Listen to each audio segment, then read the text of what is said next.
A'udzu billahi minasyaitonir rajim. Bismillahirrahmanirrahim. Assalamualaikum warahmatullahi wabarakatuh. Kembali lagi bersama Mang Sukir di channel Sampul Hitam. Dan untuk kali ini, Mang Sukir akan melanjutkan cerita yang sebelumnya yang berjudul Petaka Sejengkal Tanah. Cerita ini ditulis oleh Jasmine Pramestia. Sebelum masuk ceritanya, bagi teman-teman yang belum subscribe, silakan subscribe channel ini dan nyalakan notifikasinya agar tidak ketinggalan cerita-cerita berikutnya. Dan tak usah berlama-lama, mari kita ke ceritanya. Selamat mendengarkan. Singkat cerita, Johan berdiri dengan tatapan mengintimidasi.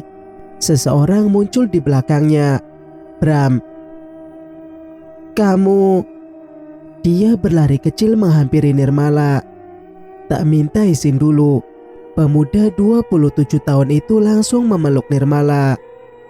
Jantungnya tak berhenti berdetak. Ada perasaan yang lain. Sesuatu yang berdenyut membawa kedamaian.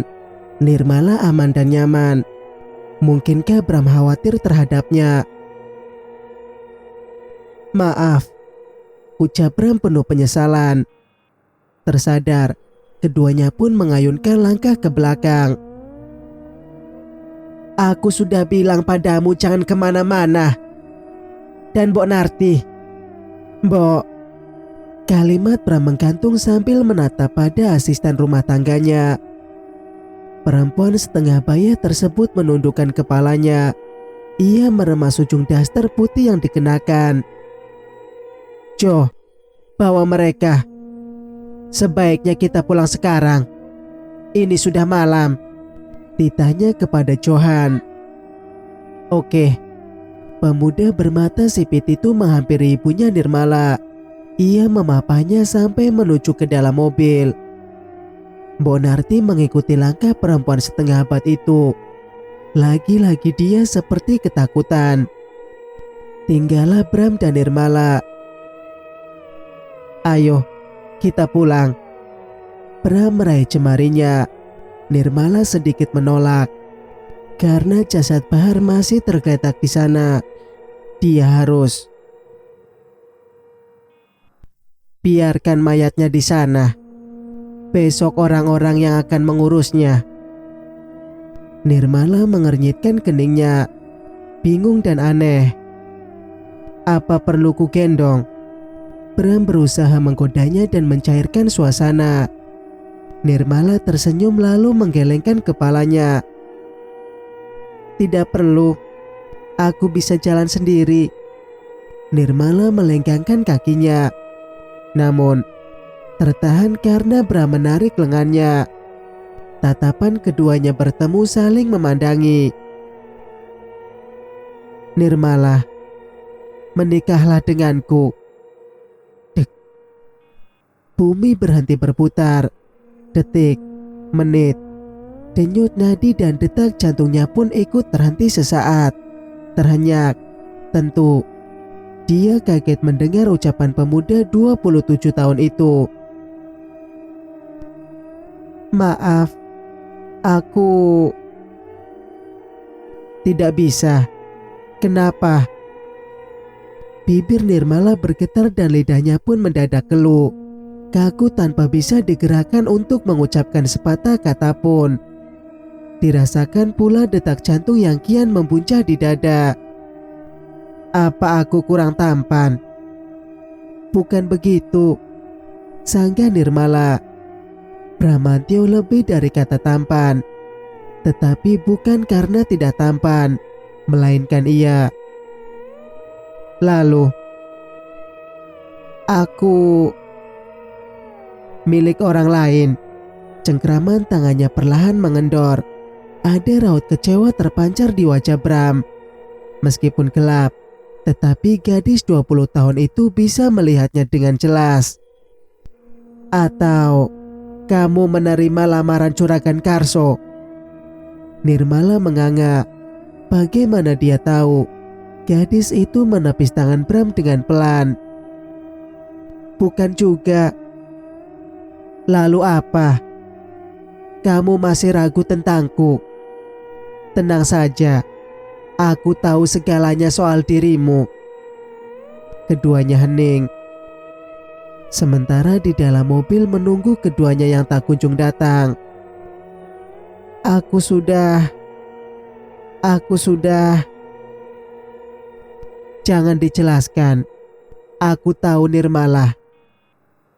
Baiklah, ku beri waktu untuk menjawab. Tak usah terburu-buru. Keduanya berjalan bersisian menuju mobil. Besok jam 3 sore. Beri aku jawabannya. Nirmala mengangguk. Keduanya pun membuka pintu mobil dan masuk ke dalam.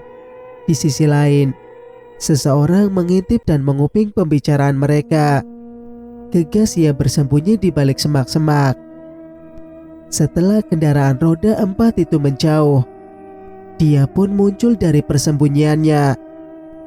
Samsul, pemuda berwajah codet itu, segera pergi menjauh dari tempat kejadian Bahar meninggal.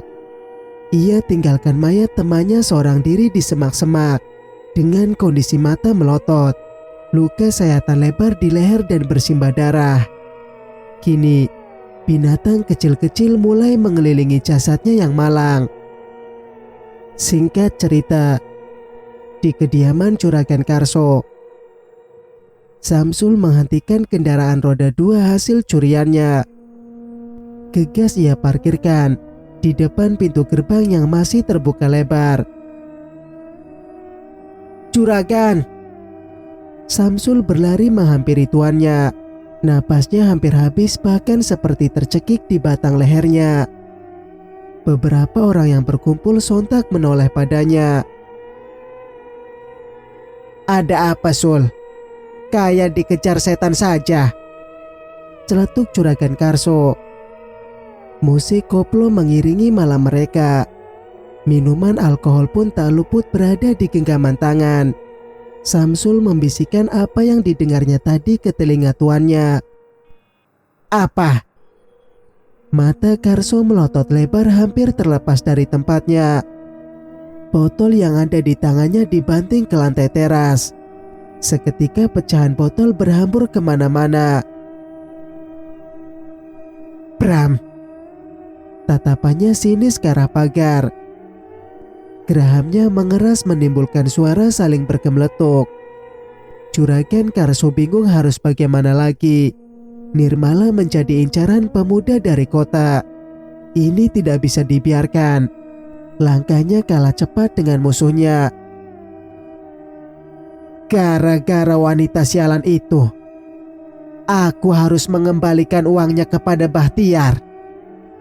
Dan sekarang Nirmala direbut Bram. Kurang ajar. Tanah itu kan punyanya itu Riyah, Kang. Wajar sajalah dia menuntutnya. Sampean dari dulu dibilangin haram-haram, makan hak orang lain, sambar istri keduanya. Alah, jangan ikut campur urusan laki-laki. Masuk sana. Istrinya pun melenggang pergi sambil menghentak-hentakan kakinya. Jangan sampai kecolongan. Apa rencananya, Juragan? Juragan Karso sedang memikirkan sesuatu. Dia tersenyum.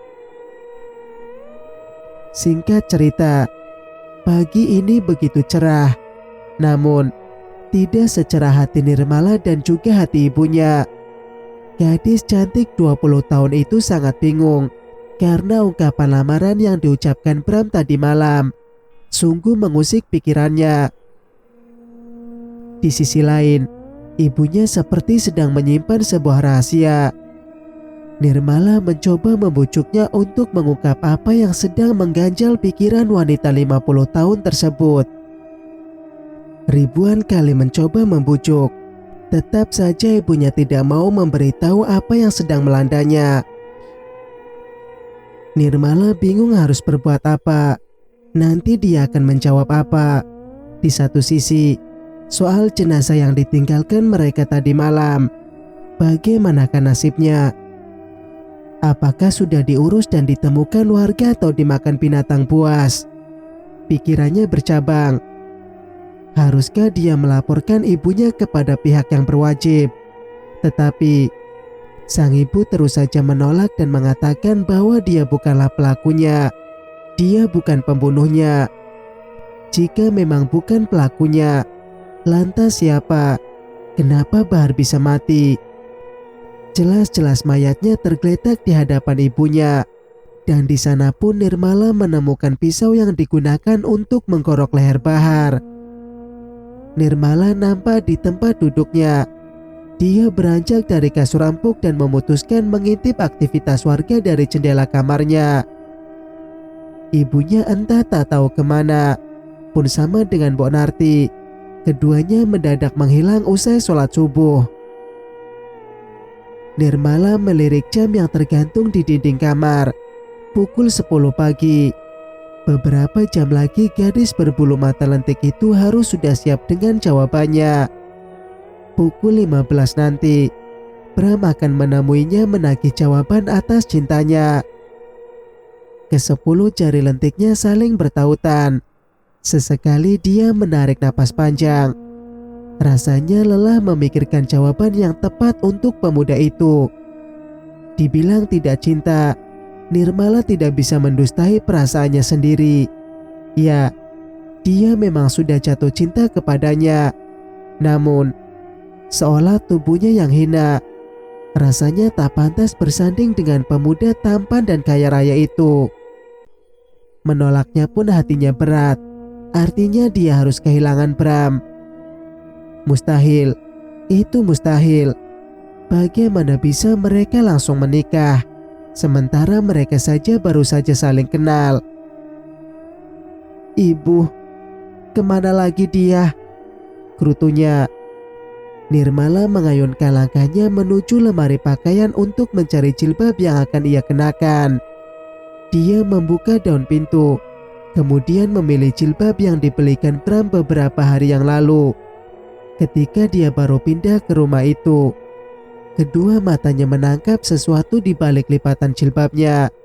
Sebuah kertas berwarna putih dan ada sedikit noda darah. Apa ini? Gadis itu membuka lipatan kertas lusuh tersebut.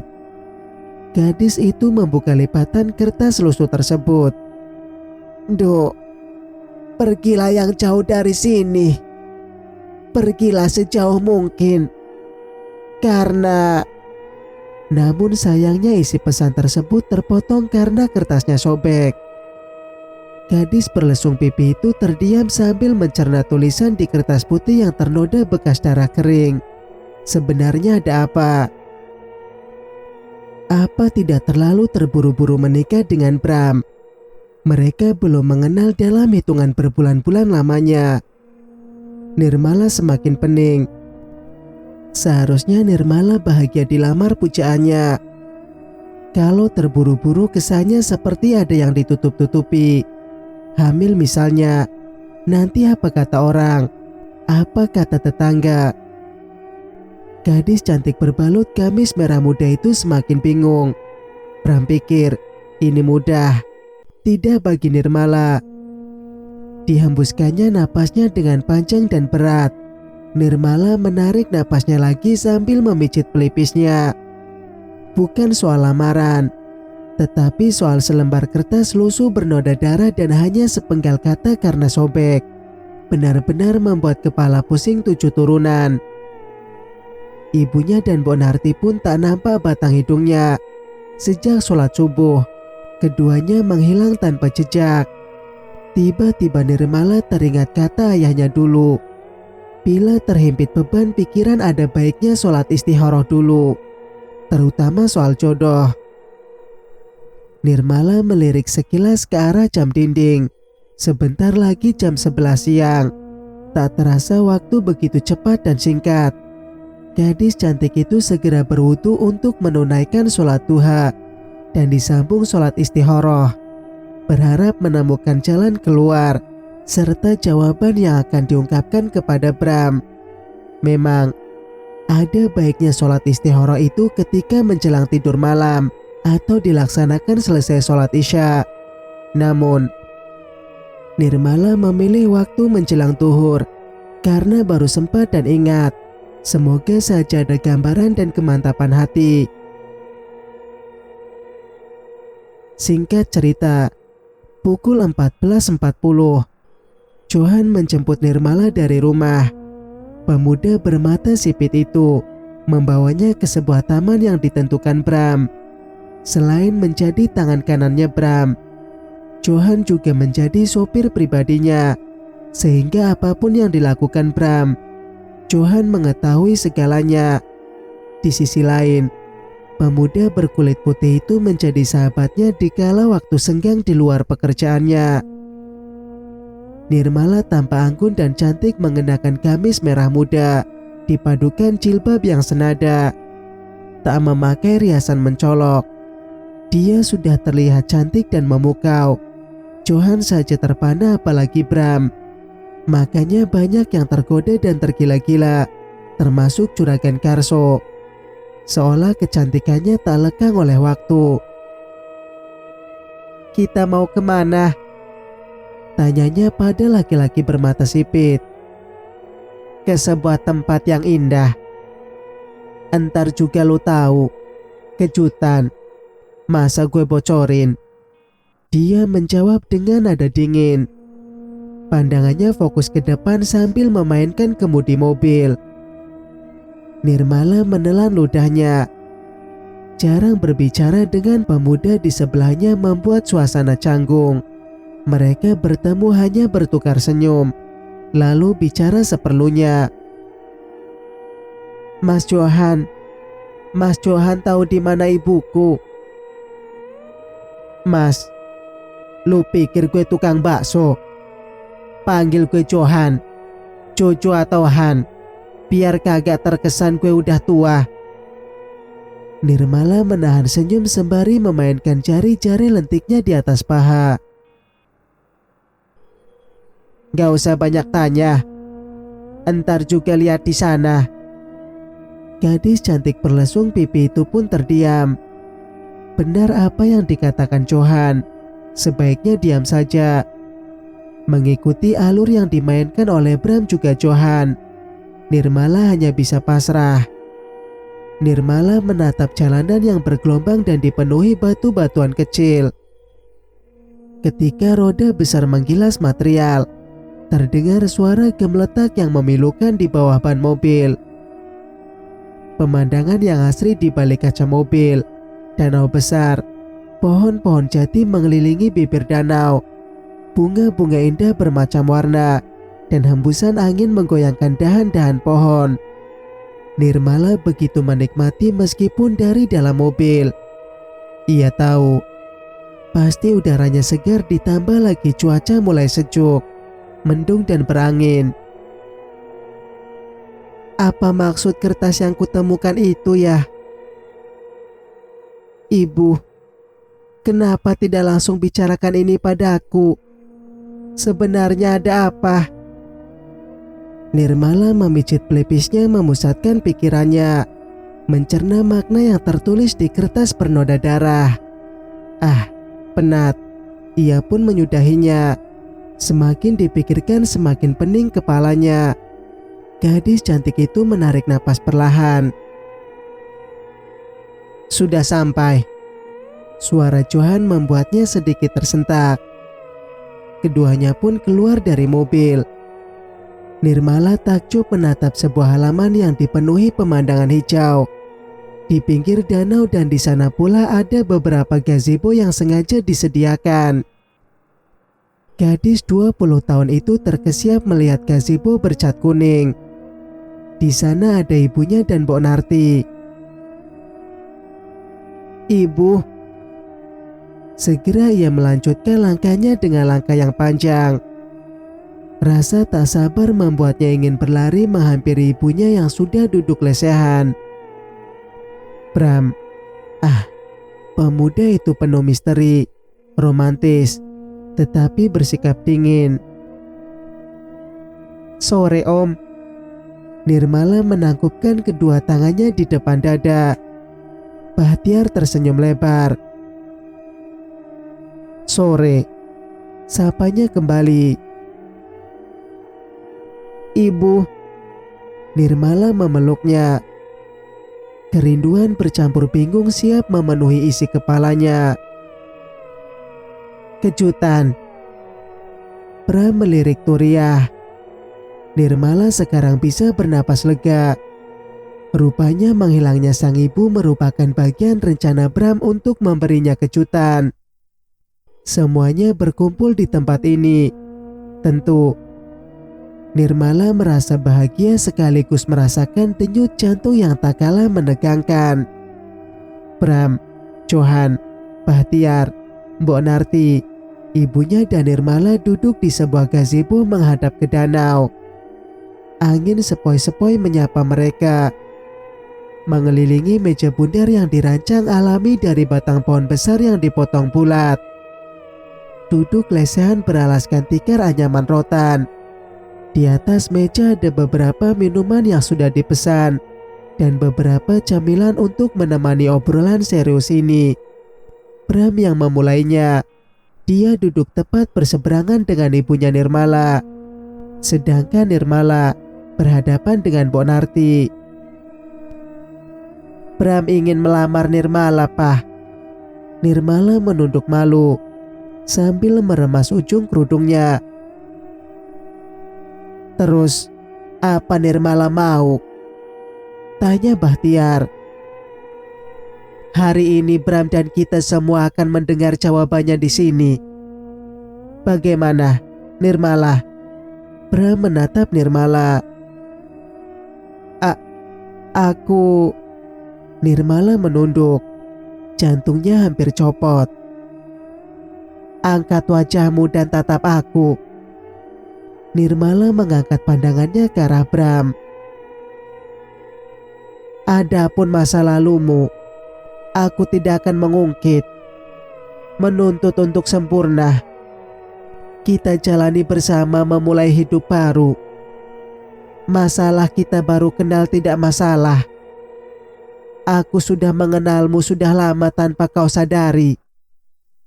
Maukah kau menikah denganku?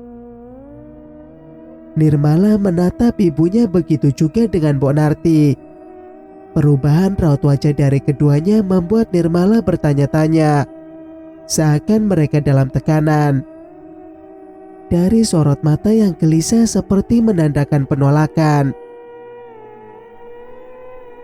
Bagaimana, Nirmala? Tanya Bram ulang. Nduk, tak usah buru-buru menikah. Aku hanya mengikatmu sebagai tunanganku. Atau menikah saja sambil berjalannya waktu kita saling mengenal. Aku pun membebaskanmu dan ridho jika kamu tidak melayaniku sebagai suami. Nirmala menelan ludahnya seakan yang ditelan sesendok empedu. Pahit dan kalut yang mencekik lehernya. Pernikahan macam apa? Biar bagaimanapun, keputusan ini harus dirundingkan dengan ibunya. Tetapi Bram seolah sedang memaksanya. Bagaimana, Nirmala? Jangan lama-lama mikirnya. Om cuma mau keinginan Bram terpenuhi. Bosan mendengar rengekannya setiap hari. Tenang saja. Dia mencintaimu sudah sejak lama. Sebelum kami membeli tanah itu. Anggap saja tanah yang ada makam ayahmu itu tidak gratis. Sebagai gantinya kamu menikah dengan Bram. Sambar ibunya Nirmala. Sontak semua mata tertuju pada wanita 50 tahun itu. Ungkapan ibunya seperti petir yang menyambar tepat di atas kepalanya. Benarkah apa yang dikatakan ibunya? Jadi selama ini, ia pikir tanah sudah tidak lagi dipermasalahkan. Nyatanya, ada udang di balik batu. Mereka memiliki niat tertentu.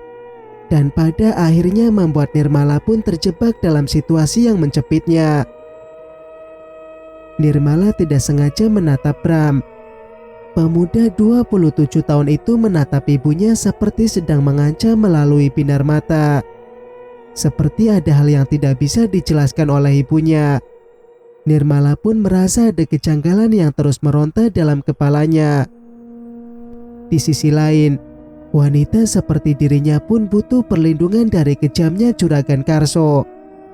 Selama Bram tidak mengungkit masa lalunya, Nirmala bersedia menjadi istrinya. Toh, dia memiliki perasaan yang sama, yaitu jatuh cinta.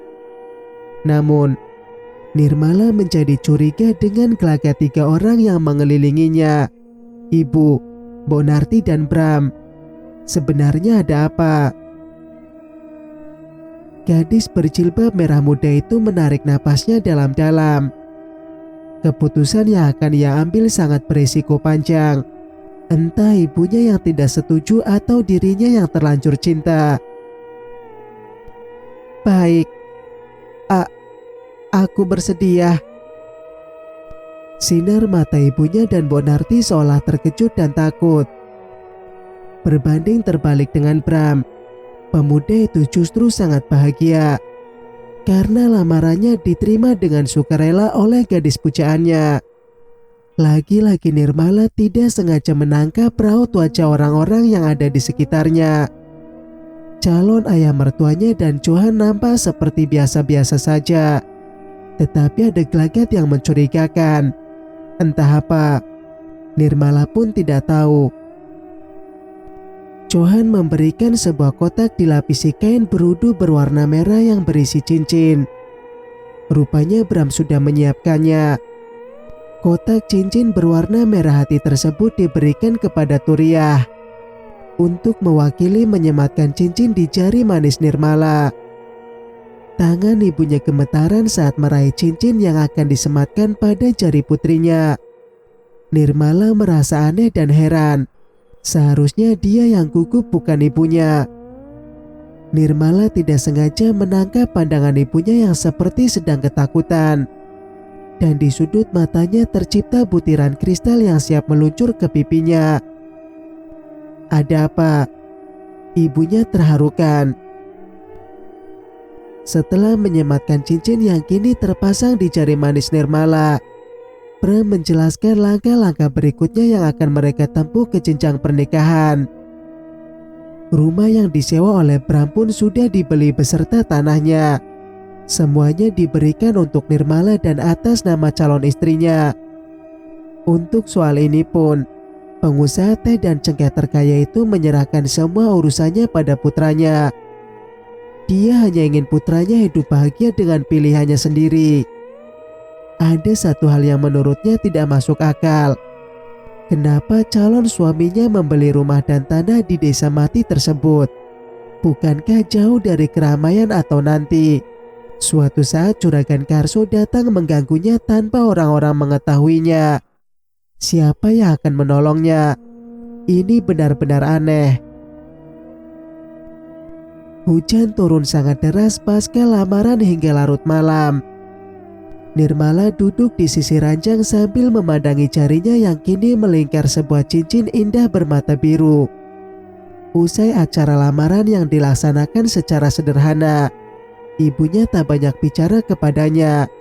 Seolah-olah perempuan setengah abad itu menghindari Nirmala. Sudah 3 kali gadis cantik berusia 20 tahun itu mencoba membujuk atau menanyakan apa yang sedang menjadi beban ibunya. Sampai-sampai mengurung diri di kamar, pun dengan Mbok Narti. Kenapa aku merasa tidak bahagia? Padahal aku pun jatuh cinta kepadanya. Kalau begini, mana aku tahu ibu setuju atau tidak? 2 kali ketukan di jendela membuat Nirmala berdiri seperti patung. Dia berjalan pelan-pelan mendekati jendela. Tak seperti biasanya bulu kuduknya berdiri semua. Tengkuknya ikut kaku. Apalagi hidung mancungnya mencium aroma melati bercampur bangkai. Bangkai apa?